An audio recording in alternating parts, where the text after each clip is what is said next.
which is in this book. This is Casey Back at Bat, and this is written by Dan Gutman, who is a very famous children's author. And the paintings in this book are done by Steve Johnson and Lou Fancher.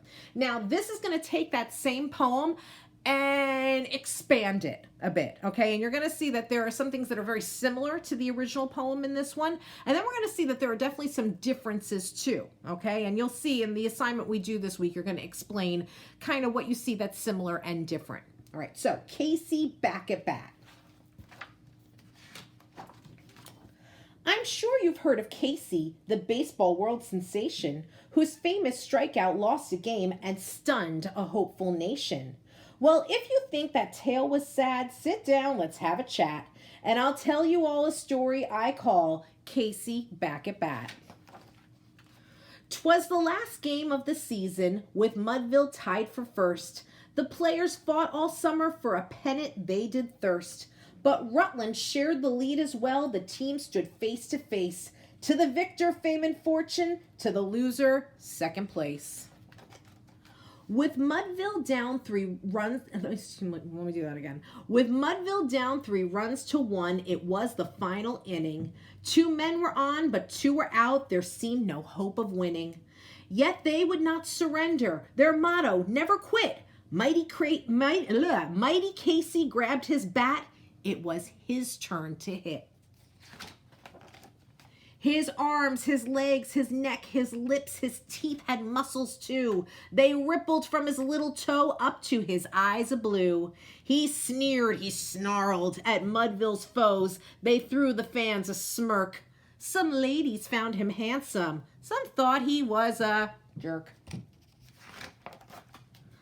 The pitcher hurled his fastball, a perfect strike, and then a fan yelled out, "Hey, Casey, are you gonna whiff again?"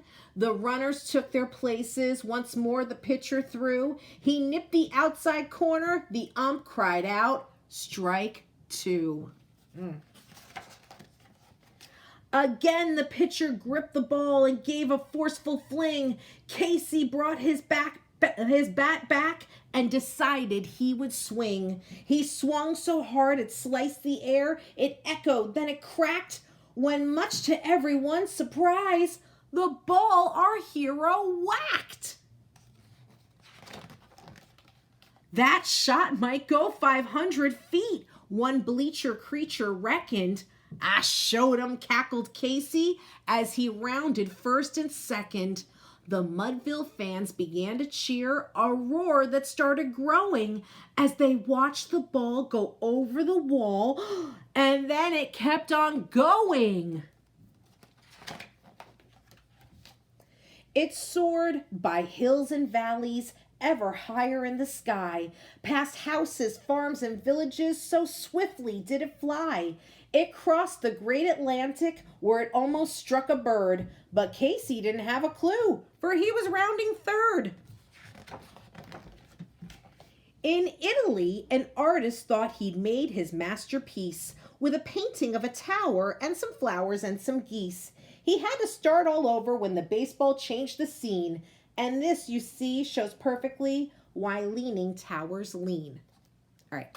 Get a little silly in this book now. So Casey, he hit that ball so hard that it's going around the world, and it's in Italy, and the ball hit the Leaning Tower of Pisa, okay, which is a real building in Pisa, Italy. Not pizza, it's not made out of pizza, okay, but it's the Leaning Tower of Pisa, which it leans for a reason because it was built on loose foundation, whole other story. But basically, in the book, they're saying that the ball hit the tower, and that's why the tower leans, okay? Now, this is quite a baseball.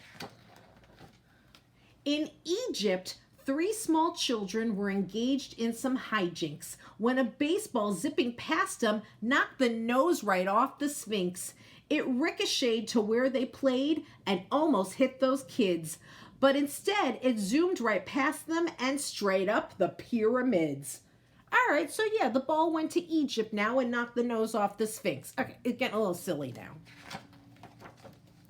In India, 2 rhinos who were lolling in a pond looked up and saw this baseball flying across the great beyond. They ate their lunch and snorted, taking time to smack their lips. They hardly seemed to notice up until the big eclipse. It flew so fast it raced through time, some 60 million years, to when T-Rex and the Stegosaurus roamed the hemispheres. The creatures were quite terrified, so underground they slinked. And now you know how dinosaurs, in fact, became extinct. Yeah, so the ball's going through time now.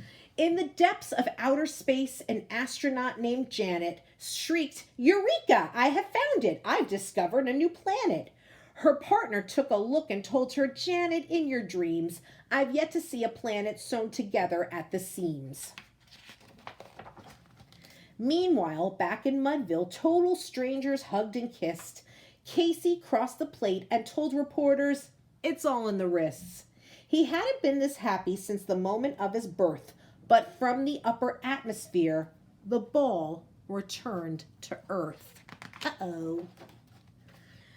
Now Dunn, the center fielder, had already left the ground, and Neft and White and left and right were chatting on the mound. But Mo, the little shortstop, saw a shriek come from above. He raised his arm in self-defense. The ball popped in his glove. Oh, somewhere in this crazy world, some kids are having fun. Some are telling knock-knock jokes, some skateboard in the sun, and somewhere kids eat hot dogs piled up high with sauerkraut. But there's no joy in Mudville. Hard luck, Casey has flied out. The end. All right, so that was two very famous poems. Well, one famous poem, one version of that famous poem, but two books using the very famous poem, Casey at the Bat. And you're going to have some questions to answer. And then I also have put a link to an old Looney Tunes cartoon version of Casey at the Bat, which I thought was really funny. So I hope you guys enjoy it. Have a wonderful week.